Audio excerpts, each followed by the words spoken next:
السلام علیکم اسٹوڈنٹس۔ آج موبی ڈک کے چیپٹر 4 کے بارے میں اس کی سمری پڑھتے ہیں اردو میں۔ اس کی انگلش میں وائٹ بورڈ پر میرے لیکچر موجود ہے، میں آپ کے واٹس ایپ پہ بھیج بھی چکا ہوں، اور وہ بھی بار بار آپ میرے چینل سے دیکھ سکتے ہیں۔ آج چیپٹر 4 کی جو اردو سمری ہے وہ کچھ یوں ہے کہ تھرڈ چیپٹر کا اینڈ کہاں پہ ہوتا ہے، وہ سیلیبریشن کرتے ہیں، وہ جشن مناتے ہیں موبی ڈک کو پکڑنے کے لیے، اور ساری رات ڈینسنگ کرتے ہیں اور خوشیاں مناتے ہیں اور ایک دوسرے کو کہانیاں سناتے ہیں موبی ڈک کی۔ اور اس میں اسماعیل کو پتہ چلتا ہے کہ کس طرح موبی ڈک کا اور اس کا یہ کیپٹن احاب کا مقابلہ ہوا، اور وہ کس طرح معذور بن گیا، اسے پاؤں کٹ کیا، اور وہ پھر فخر کرتا ہے کہ وہ ایسے بہادر انسان کے ساتھ کام پر نکلا ہے، اس کی ہر طرح مدد کرے گا۔ اب چیپٹر 4 میں یوں ہوتا ہے کہ ایک جہاز، یہ شپ سمندر میں سیلنگ کر رہا ہوتا ہے ویل کی تلاش میں، ویل کی سرچنگ میں، اور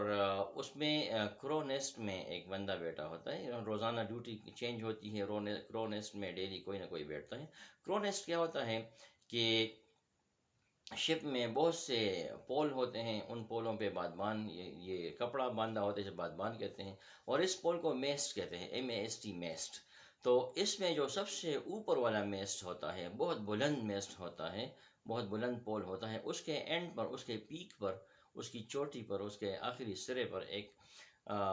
ایک سیٹ بنایا ہوا ہوتا ہے، ایک بندے کے بیٹھنے کی جگہ بنائی ہوئی ہوتی ہے، جس پر رسی کے ذریعے ایک شخص چڑھتا ہے، اور وہاں بیٹھ کے چاروں طرف دور دور تک اسے سمندر دکھائی دیتا ہے، اوشن دکھائی دیتا ہے کہ کہیں پہ کوئی ویل تو نہیں ہے۔ تو اس کرو کہتے ہیں کوے کو، نیسٹ کہتے ہیں گھونسلے کو۔ کرو نیسٹ یعنی کوے کا گھونسلہ، جسے وہاں پہ بہت اونچا کوے کے گھونسلے میں بیٹھا ہوا ہے۔ تو کرو نیسٹ سے ایک شخص پکارتا ہے کہ وہ اسکول آف ویل نظر آ رہا ہے، یعنی گروپ آف ویل نظر آ رہا ہے۔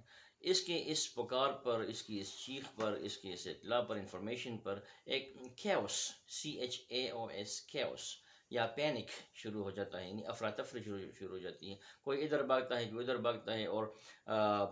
کشتیاں جو ہیں، ویل بوٹس سمندر میں اتاری جاتی ہیں، اور اتنے میں کیپٹن احب بھی ڈیک پر نمودار ہوتا ہے، ڈیک پر آتا ہے، اور اس کے ساتھ 5 اسٹرینج پیپل ہوتے ہیں، 5 اجنبی لوگ ہوتے ہیں۔ تو سب حیران ہیں کہ یہ اجنبی لوگ کہاں سے آ گئے، کہاں سے نکل آئے، کہاں چھپے ہوئے تھے اور کیوں چھپے ہوئے تھے۔ اسماعیل کوئک سے کہتا ہے کہ شاید یہ وہی 5 ڈارک فگرز ہیں جو کہ ہمارے جہاز کی طرف آتے ہوئے ہمیں نظر آئے، پھر جب ہم شپ میں داخل ہوئے تو یہ غائب ہو گئے۔ کوئک نوڈڈ ہز ہیڈ، اس نے اپنا سر پازیٹیو میں ہلایا۔ نوڈڈ مینس کہ ہاں یس، بالکل یہ وہی لوگ ہیں، اور اس کا اپوزٹ ہے شیک ہز ہیڈ یا شک ہز ہیڈ، یعنی نہیں میں۔ تو اس نے نوڈڈ ہز ہیڈ، اپنا سر اس بات میں پازیٹیو میں ہلایا کہ یس یہ وہی لوگ ہیں یا وہی لوگ ہو سکتے ہیں۔ پھر یہ کشتیاں، یہ ویل بوٹس نیچے اتری، اور کیپٹن احب ان لوگوں کے یہ جو 5 اسٹرینج پیپل تھے، کیپٹن احب کے لیے انہوں نے ویل بوٹ نیچے اتاری۔ ان 5 پیپل میں جو ان کا ہیڈ تھا، اس کا نام فیڈلہ تھا، اور وہ پرشین تھا، اور اس کے ایک یہ کہ وہ ایک عجیب سی اس کی ایک اپیئرنس تھی، اس کا ایک دانت آگے کی طرف پوکڈ آؤٹ، یعنی نکلا ہوا تھا، اور اس کے جو پگڑی تھی وہ اپنے سر کے بالوں سے بنائی تھی، اس نے لمبے بال تھے کہ اپنے سر کے اوپر اس نے ایک پگڑی بنا رکھی تھی۔ تو اور جو اس کے ساتھ 4 اور بندے تھے وہ فلیپینس کے تھے، فلپائن کے لوگ تھے۔ تو یہ لوگ کیپٹن احب کے لیے اس کے بیہاف پر اپنا ویل بوٹس نیچے اتارتے ہیں۔ باقی جو ہارپونرز اور میٹس ہیں، سٹب اور اس کے ساتھ ٹیسٹگو اور یہ اسٹاربک، اور اس کے ساتھ کوئک اور فلاسک، اور اس کے ساتھ جو اس کا ہارپونر ہوتا ہے ڈیگو، یہ نیچے اترتے ہیں ان ویلز کو پکڑنے کے لیے۔ اور یہ ان کے ٹرپ میں فرسٹ ٹائم ان کو ویل نظر آتے ہیں، اس لیے بڑے جوش و خروش کے ساتھ یہ آگے بڑھتے ہیں، اور چیخیں بھی ان کو پکارتے ہیں، یلنگ بھی کرتے ہیں، دوسرے کو آواز بھی دے کہ اس طرف جاؤ، اس طرف جاؤ، اس طرح مت کرو، اس طرح مت کرو۔ اس سے وہ ویلز الرٹ ہو جاتے ہیں، اور پھر ان کو اچانک وائٹ ویل کا، موبی ڈک کا ہمپ نظر آتا ہے، تو یہ اور بھی ایکسائٹڈ ہو جاتے ہیں کہ ہم جس کی تلاش میں تھے وہ بھی ہمیں یہاں مل گیا۔ لیکن ان کے اس زیادہ شور کی وجہ سے اور بہت زیادہ ایکسائٹمنٹ کی وجہ سے وہ سارے ویلز موبی ڈک سمیت ڈس اپیئر ہو جاتے ہیں پانی کے اندر۔ جب وہ ڈسپیئر ہوتے ہیں تو وہاں پہ on the surface of water there are green and blue bubbles. Green and blue bubbles بن جاتے ہیں وہاں پہ، اور مسلسل مسلسل کنٹینیوسلی بنتے رہتے ہیں. تو کویک ویگ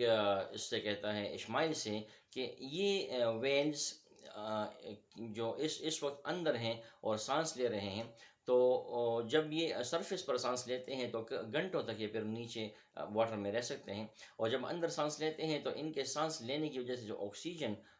نکلتا ہے ان کے باڈی سے وہ اوپر آتا ہے، تو اس سے سرفیس آف دا واٹر پر، پانی کی سطح پر گرین اینڈ بلو ببلز بنتے ہیں. اس لیے این ان ایکسپیرینسڈ ویلر، ایک ایسا ویلر جو فرسٹ ٹائم نکلا ہو، ایکسپیرینس نہ ہو، وہ یہاں سے گزر جاتا ہے، وہ نوٹس ہی نہیں لیتا، وہ کہتے ہیں کہ چلو کچھ ہوگا. لیکن جو ایکسپیرینسڈ ویلر ہوتے ہیں ان کو پتہ چلتا ہے کہ یہاں پہ نیچے ویل ہیں.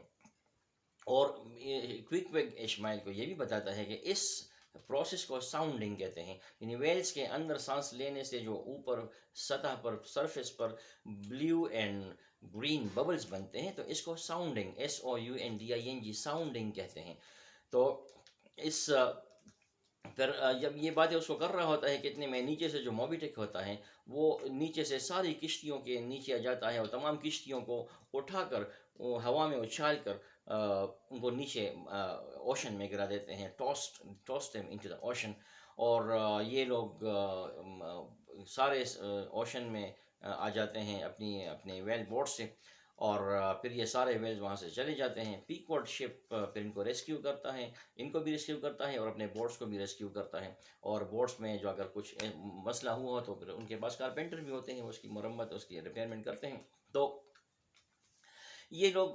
ناکام واپس آ جاتے ہیں، unsuccessful. The first attempt was unsuccessful, اور اس کی وجہ یہی تھی کہ وہ لوگ بڑے جوش و خروش کے ساتھ اور آوازوں کے ساتھ اور ایک دوسرے کو یلنگ کے ساتھ اور شاؤٹنگ کے ساتھ اس کی طرف بڑھ رہے تھے. تو وہ ویلز الرٹ بھی ہو گئے اور گھبرا بھی گئے، تو اس لیے وہ ڈسپیئر ہو گئے. پھر انہوں نے موبی ڈک نے ان کو اچھال کر، ہوا میں اچھال کر واپس اوشن میں پھینک دیا.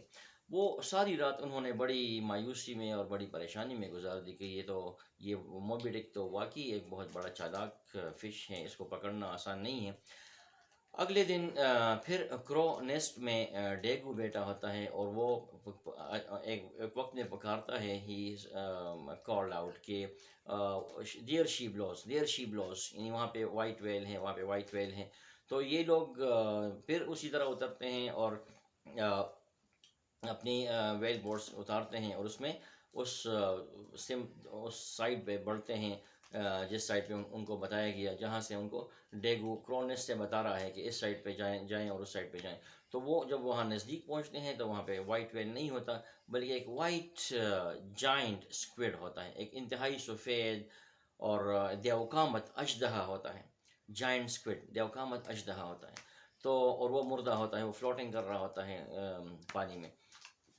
اسٹار بک بتاتا ہے، اسٹار بک کہتا ہے کہ اٹس اے بیڈ اومن، یہ ایک بچی گونی ہے. اور بچی گونی وہ کیا بتاتا ہے، وہ کہتا ہے کہ اگر جائنٹ اسکویڈ ہمارے راستے میں آ جائیں تو اٹ مینس کہ اب ان سمندروں سے پھر کوئی محفوظ باہر نہیں نکل سکتا، اور ان سمندروں میں غرق ہو جاتا ہے. لیکن کویک ویگ اشمائل کے کان میں وسپرنگ کرتا ہے کہ نہیں، یہ بات مجھے صحیح نہیں لگتی،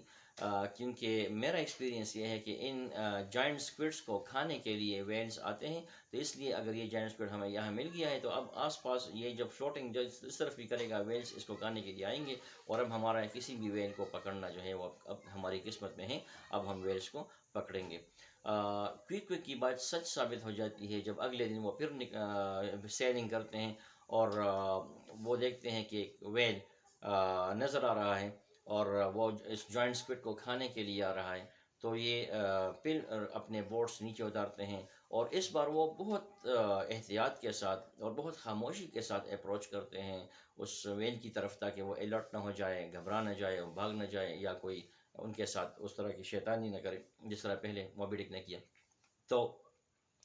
اس میں یہ سارے بوٹس، یہ 4 بوٹس اس کے قریب جا رہے ہیں، اپروچ کر رہے ہیں. سٹب کا بوٹ، سٹب کی کیا ویل بوٹ سب سے آگے ہیں، اور اس کا ہارپونر ٹیسٹگو وہاں پہ نشانہ لیے ہوئے ہیں. تو اتنے میں جب وہ بہت قریب پہنچتے ہیں، سٹب اپنے ہارپونر ٹیسٹگو کو آرڈر کرتا ہے کہ ہٹ کرو، اور پھر ٹیسٹگو اپنا ہارپونر پھینکتا ہے اس ویل پر. اب یہ ہارپونر جب پھینکتا ہے اس ویل پر، اس میں فکس ہو جاتا ہے، تو یہ ویل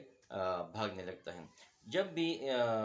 ہارپونر ویل کو لگتا ہے تو ویل اور اس میں اور اس کے باڈی میں چلا جاتا ہے، تو ویل پھر وہاں سے بھاگتا ہے یا ادھر ادھر گھومتا ہے، اپنے آپ کو مطلب اپنے آپ کو بچانے کی کوشش کرتا ہے۔ اس بچانے میں یہ جو ہارپونر ہوتا ہے، ہارپونر کے ایک سرے پر اینڈ پر رسی ہوتی ہے، وہ رسی آ کر بوٹ کے ساتھ باندھی ہوئی ہوتی ہے۔ تو اس رسی کو، جس کو جو بوٹ اس طرح بوٹس کے ساتھ باندھی ہوئی، دوسری طرف ہارپونر کے آخری سرے کے ساتھ باندھی ہوئی، اس کو ہارپون لائن کہتے ہیں، ہارپون لائن۔ تو جب یہ ہارپون یا نیزہ لگتا ہے ویل کو، اور ویل کے اندر فکس ہو جاتا ہے، اور ویل وہاں سے بھاگنے کی کوشش کرتا ہے یا ادھر ادھر گھومنے کی کوشش کرتا ہے، تو یہ کشتی بھی، یہ بوٹ بھی اس کے ساتھ چل پڑتی ہے، یا اس کے ساتھ گھومتی پھرتی ہے۔ تو یہ ویل اتنی تیزی سے حرکت کرتا ہے کہ یہ رسی ہارپون لائن بہت زیادہ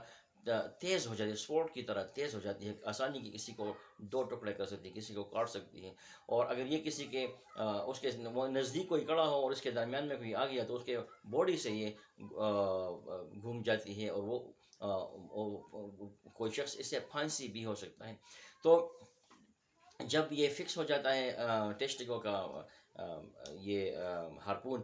اس میں ویل میں، اور ویل بھاگنے لگتا ہے، تو یہ سارے لوگ جو ہے نا اپنے بوٹ کے دوسرے سرے پر چلے جاتے ہیں، ہارپون لائن سے دور چلے جاتے ہیں، اور بوٹ جو ہے وہ اس کے پیچھے جا رہی ہوتی ہے، کیونکہ وہ تو بوٹ رسی کے ذریعے ہارپون سے ملا ہوئے، ہارپون ویل میں ہے، ویل بھاگ رہا ہے، تو رسی بھی اس کا کشتی بھی اس کے ساتھ بھاگ رہی ہے۔ اب اتنے میں سٹب دو اور ہارپونس پھینکتا ہے اس پہ، ویل پہ، ایک ہارپون اس کے دل کو لگتا ہے اور وہ وہیں پہ ڈھیر ہو جاتا ہے، اور ایک ریڈ بلڈ پول کے اندر وہ مر جاتا ہے، اور اس کے چاروں طرف ایک بہت زیادہ خون بہتا ہے، اس کے باڈی سے خون بہتا ہے۔ یہ لوگ قریب آتے ہیں، پھر پیکوٹ شپ بھی آ جاتا ہے، اور 36 لوگوں کے، ان چار کشتیوں میں جتنے لوگ بیٹھے ہوئے ہیں، ایک کشتی میں 6 لوگ ہوتے ہیں، تو 6 4 24 لوگ یہ ہو گئے، اور 36 اور لوگ آ جاتے ہیں، تو 36 لوگوں کی اسٹرینتھ کو ملا کر اس ویل کو زنجیروں کے ذریعے کھینچ کر اس میں شپ میں، پیکوٹ شپ میں ڈالا جاتا ہے، تاکہ پھر اس کے ساتھ جو پروسیس ہو سکے۔ اگلے پھر 5th چیپٹر میں دیکھیں گے کہ کس طرح پروسیس ہوتا ہے، کس طرح آئل نکالتے ہیں اس سے۔ So this was all about welling. 4th chapter میں ڈفرنٹ پوائنٹ سامنے آ گئے، تو now you should read in your book also, and listen carefully to this lecture 2 3 times, and I hope you will understand the points. Thank you.